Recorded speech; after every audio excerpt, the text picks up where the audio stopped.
Susi. Buenas tardes con todos. Somos el grupo conformado para dar la exposición del proyecto final. Me presento, soy Susana Carrillo y voy a dar la parte del análisis descriptivo e inferencial. En esta primera parte me toca comenzar, ¿sí? Es subiendo, ¿sí?, la información de los datos al programa, ¿sí? Datos que se van a traer, se van a importar del Excel proporcionado por la profesora. Sí, estos datos se van a importar y comenzamos a revisar qué tipo de datos contiene este archivo. ¿Sí? Podemos ver que tenemos 652 observaciones, ¿sí? Y son 23 variables que se conforma esa data que proporciona la profesora. ¿Sí? Una vez que obtenemos esa información, nosotros comenzamos a trabajarla, ¿sí? Y comenzamos a determinar que estas variables, a ver la estructura, revisar la estructura de ellas, vamos a ver y a convertir estas variables, ya que algunas son cualitativas a factor, ¿sí? Y también variables de carácter a numéricas, ¿sí? Para poder trabajar con ellas. Con eso también vamos a eliminar las dos primeras columnas, ya que no nos representan datos, ¿sí? Esas dos columnas, al momento que nosotros las eliminamos, por eso nos quedamos con 21 variables. ¿Sí? De ahí comenzamos a analizar los datos nulos, ¿sí? Vemos la presencia de 155 datos nulos, ¿sí? Que es el valor que tenemos ahí, determinamos esos datos perdidos o NaN, y comenzamos a trabajar de ahí hacer una imputación paramétrica, ¿sí?, de estos datos tipo NaN para poder contar con ellos, porque el valor era bastante significativo al momento de eliminarlos. De 652 restarle 150, estamos hablando que nos quedamos solo con 400 datos. Entonces, el valor a reducir era significativo. Al momento de aplicar justamente esta imputación paramétrica, volvemos a recuperar, ¿sí?, a volver a obtener, a eliminar esos datos que están perdidos, ¿sí? Y volvemos a trabajar con las 652 observaciones, ¿sí? Y la única diferencia que les decía era que ya eliminamos esas dos primeras columnas y nos quedamos con 21 columnas o 21 variables a trabajar, ¿sí? Eso es lo primero que vemos en esta primera parte. De ahí convertimos las variables cualitativas a dummy, ¿sí? Que quiere decir que ya dejamos todas esas variables que estaban por cualitativas, ¿sí? Y las dejamos con 0 y 1, ¿sí? Es lo que trabajamos en esta tabla que pueden ver. Y posteriormente, ¿sí?, continuando con este análisis descriptivo, ¿sí?, vemos justamente esta creación del data frame, de todo el data frame que trabajamos, ¿sí? Y comenzamos con el coeficiente de variación, ¿sí? El coeficiente de variación justamente en estas columnas, ¿sí?, cuantitativas está representado en el siguiente gráfico que vemos ahí, los diferentes valores, ¿sí?, de la aplicación del coeficiente de variación, que lo trabajamos con dos variables para tener como parte del ejercicio. Continuando con el análisis descriptivo, también vimos las variables de forma de histograma, ¿sí?, gráficamente, no solo numéricamente, ¿sí?, o descriptivamente, sino de forma gráfica. Al momento de utilizar lo que esta herramienta nos proporciona, trabajamos primero que todas las variables, transformarlas a un histograma para ver la distribución de cada una de ellas. En algunas, como podemos apreciar, se ve que la distribución es más normal y otras un poco ya muy dispareja. ¿Sí? Trabajamos histogramas, como ustedes pueden ver, del índice de masa corporal, ¿sí?, y caja de bigotes también de la misma variable, para ver la normalidad o la distribución normal en esta única variable. En este análisis, sí, cualitativo, nosotros analizamos, también hicimos una gráfica entre estas dos variables, que es el índice de masa corporal y el perímetro abdominal, ¿sí? En ambos vemos en el gráfico, ¿sí?, cuál es la cantidad de datos que tiene mayor peso, ¿sí? Mayor peso en el índice es el normal, ¿sí? Y el sobrepeso es que le sigue, mientras que en el perímetro abdominal es el bajo riesgo, ¿sí? Es el que tiene mayor peso según el gráfico. De ahí continuamos justamente en este análisis inferencial, ¿sí? Buscando la normalidad de los datos, ¿sí? Al buscar la normalidad de los datos, nosotros planteamos las hipótesis de que los datos son, no, sume un ratito, paramétricos, la hipótesis nula, si los datos sí están normalmente distribuidos, y la hipótesis alternativa, los datos no están normalmente distribuidos, que es lo que los planteamos, con un nivel de significancia del 5%. Si aplicamos QQ-Norm con índice de masa corporal y vemos que los datos guardan una relación o una normalidad y hay menos datos atípicos, como lo muestra la línea de tendencia. Si hacemos este mismo gráfico, ¿sí? Con la siguiente variable que analizamos, que en este caso fue grasa corporal, ¿sí? La segunda variable que vemos en el gráfico, definitivamente el gráfico de masa corporal, ¿sí? Tiene una curvatura muy atípica, ¿sí? Y los datos no están dentro de la línea de tendencia, ¿sí? Lo ratificamos justamente esta decisión, que los datos de la variable grasa corporal no están normalmente distribuidos. Esto afirma, ¿sí? Que a través del nivel de significancia del 5%, ¿de acuerdo? Que tenemos ahí un p-valor menor al 0,5%. Perdón. Hasta aquí me quedo, continúa mi siguiente compañera. Mi nombre es Alexandra Vilches. Hola, mi nombre es Alexandra Vilches y parte del grupo, pues hemos realizado el siguiente paso, que es el análisis de componentes principales PSA. El objeto del ACP es eliminar la dimensionalidad de las variables que no aportan al modelo y que no son significativas para el estudio, por lo que realizamos el análisis de la varianza de cada uno de estas variables, y pues al ser muchas variables escogimos algunas de ellas, las estamos revisando, y luego se realizó lo que es el análisis de correlación. Una vez que realizamos esta parte al analizar la parte de la varianza, se ve que al existir muchas variables, se crea un data frame nuevo.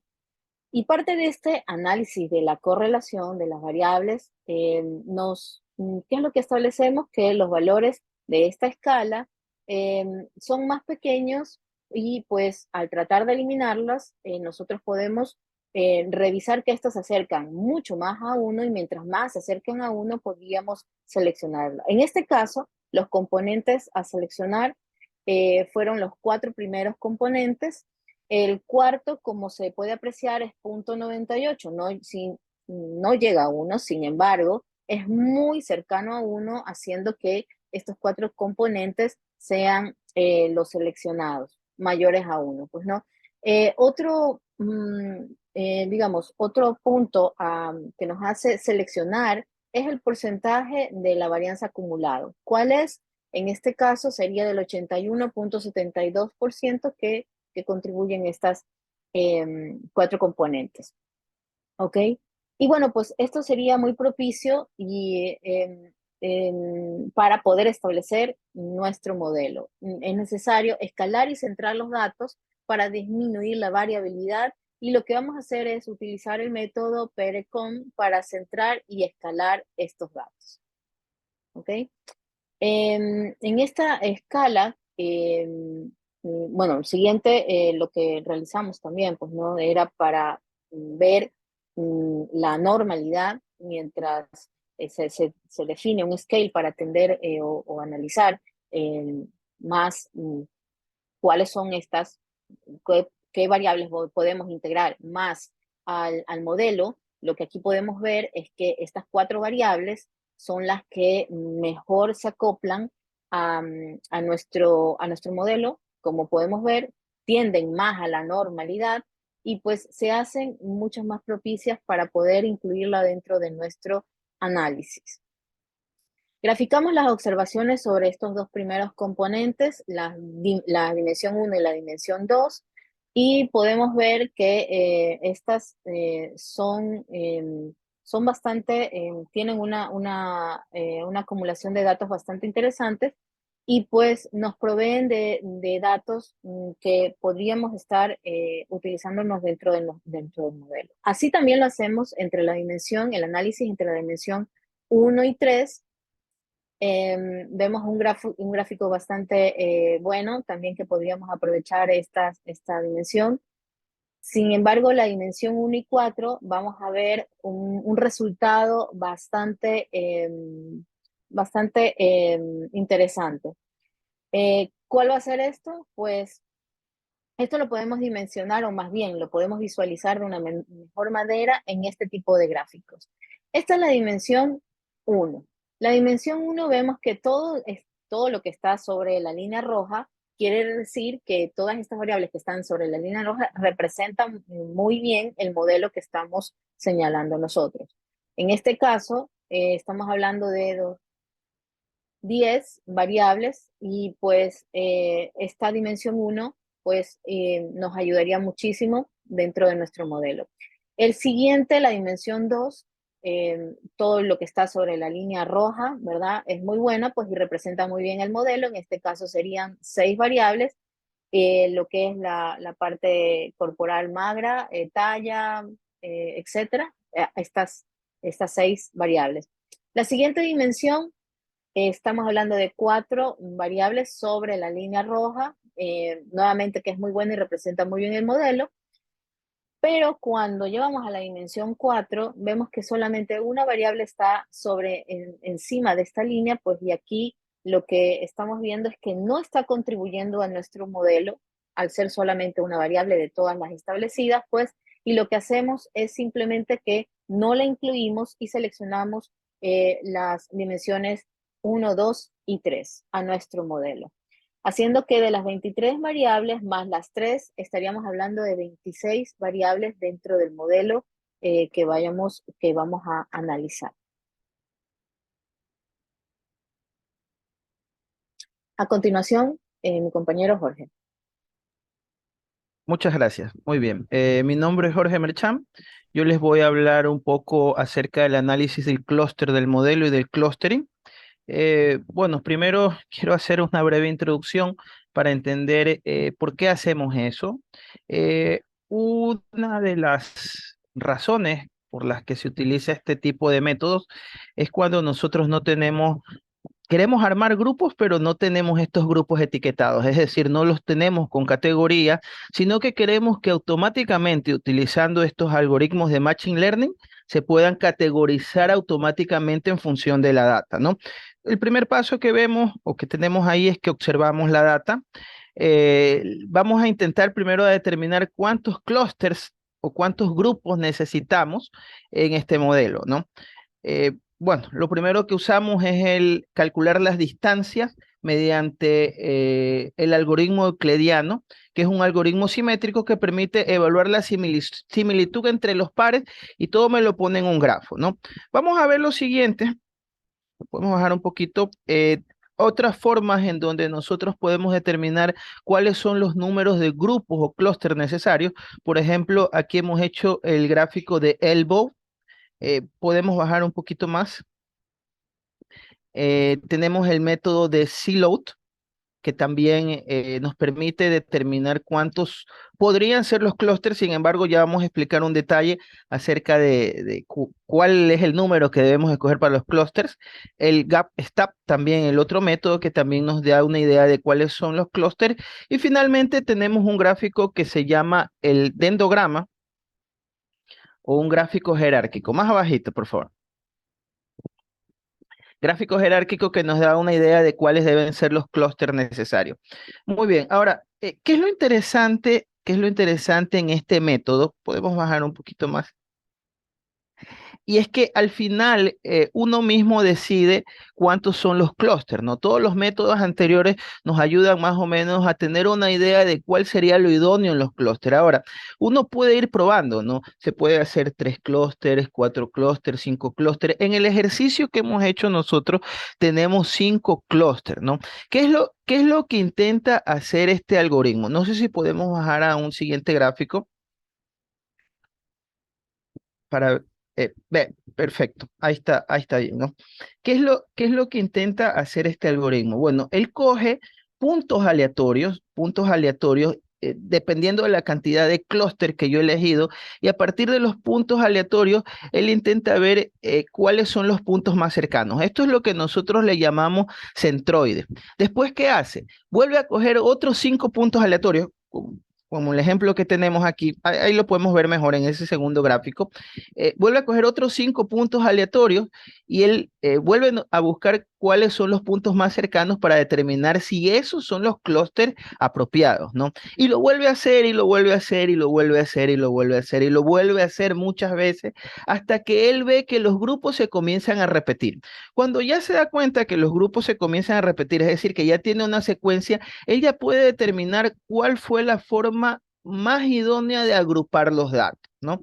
Como ya les mencioné, este tipo de algoritmo ahorita lo hemos hecho con clústeres de 5, pero tranquilamente podemos volverlo a hacer con clústeres de 3, de 2. Mientras el K es menor, podríamos decir que la agrupación es más exacta, pero también va a depender de las necesidades que nosotros tengamos de clasificar los datos. Si nosotros necesitamos clasificar datos o encontramos una mejor resolución al problema con más clúster, bueno, utilizamos más clúster. Finalmente, el resultado que nos da la clusterización, nosotros guardamos esa información. Antes de terminar, solamente quiero mencionar algo. Este tipo de algoritmos son muy utilizados cuando nosotros queremos hacer minerías de datos. Recordemos que la minería de datos se apega más a lo que son algoritmos no supervisados, porque lo que nosotros queremos es que estos algoritmos matemáticos nos ayuden a determinar similitudes en los datos. Cuando ya encontramos similitudes en los datos y ya vemos ciertos hallazgos, es donde ya nos permite nosotros determinar este grupo de datos tiene tal comportamiento y podemos tomar tal decisión sobre el negocio que estamos analizando, ¿no? Entonces, esto es idóneo para lo que es minería de datos. A continuación, mi compañero David Cárdenas va a explicarnos acerca de la regresión logística. Bien, gracias. Buenas noches, mi nombre es David. Bueno, voy a explicar el modelo de regresión logística, ¿no? Una vez que ya mis compañeros han explicado el análisis descriptivo e inferencial, hemos también hecho el análisis de componentes principales y por último la clusterización. Bien, solamente nos resta es utilizar el data frame que hemos creado, ¿no? Un data frame con pocas variables, ¿no, verdad? Incluyendo las dimensiones producto del PCA. Bien, que es la que vemos nosotros en este momento, ¿no? ¿Qué nos exige el modelo, no? Primero nos pide una variable dependiente, una variable independiente, ¿no? Nuestra variable independiente debería ser una de las variables nuevas, producto del PCA, pero en los diferentes pruebas que se hicieron, no se ajustaba realmente las variables nuevas para poder predecir, ¿no? Sin embargo, sí, ahí tenemos métodos para poder escalar, quizás aplicarle algún tipo de método que las variables, las 3 variables, pues puedan llegar a una normalidad y que puedan contribuir al modelo. Sin embargo, pues no hemos podido lograrlo y se definió con base al mismo análisis de PCA utilizar la variable IMC, una variable cuantitativa, ¿no? Como variable independiente y como variable dependiente, pues la variable target, ¿no? Que su componente es dicotómico 0 y 1, donde 0 me dice que no tiene diabetes y 1 sí. Bien, entonces, una vez que ya definimos las variables, dependiente e independiente, vamos a crear el modelo, ¿no? El modelo lo creemos a través de GLM, ¿no? Identificando la variable dependiente e independiente, ¿no, verdad? Y este modelo, pues, crea, ¿no, verdad? Una nueva estructura que es la que vemos aquí, ¿no? Donde nosotros vamos a concentrarnos en el trabajo, en los coeficientes y en los feed values, ¿no? La fórmula para la regresión logística es la que podemos apreciar aquí, ¿no verdad? Y una vez que nosotros hacemos un summary del modelo logístico, ¿no verdad? Nosotros podemos ver que nos da que su p-value es inferior a 0,05, por lo tanto, nos está diciendo que el modelo sí es capaz de predecir. Correcto. ¿Qué más podemos ver? Que podemos definir las hipótesis, ¿no verdad? Donde H0 es la variable X que no aporta para predecir Y HA nos dice que la variable X sí aporta para predecir Y. O sea, recordemos que X es la variable independiente y Y es la variable dependiente, ¿no? Bien, una vez que ya establecemos el modelo y definimos su prueba de hipótesis, bueno, entonces nos concentramos en analizar los coeficientes. Bueno, qué nos dice el modelo, no, en los coeficientes con la variable independiente? Nos arroja que es 1.52. ¿Cuál es la interpretación de esto? Nos dice que por cada unidad que aumenta la variable IMC, el odds que se presenta el evento de diabetes es 1.5 veces mayor. O sea, lo que representa es 50% de poder predecirla, ¿no? Cada vez que se aumenta X, hay un 50% o un 52% de poderla predecir. Bien, maneras de graficarla, esto que se está mostrando como numérico es a través de la librería PROC, ¿no? Nosotros podemos ver la gráfica aquí, tanto de especificidad como de sensibilidad, y ya vamos a explicar, o ya voy a explicar en breves momentos, cuál es el valor que nos arroja el modelo, ¿no verdad? Pero para esto nosotros vamos a utilizar, para mayor claridad, una matriz de confusión, ¿no? Para poder determinar los valores de las observaciones versus los valores que nos predice el modelo, ¿no? La variable predictora versus las observaciones que tiene el modelo.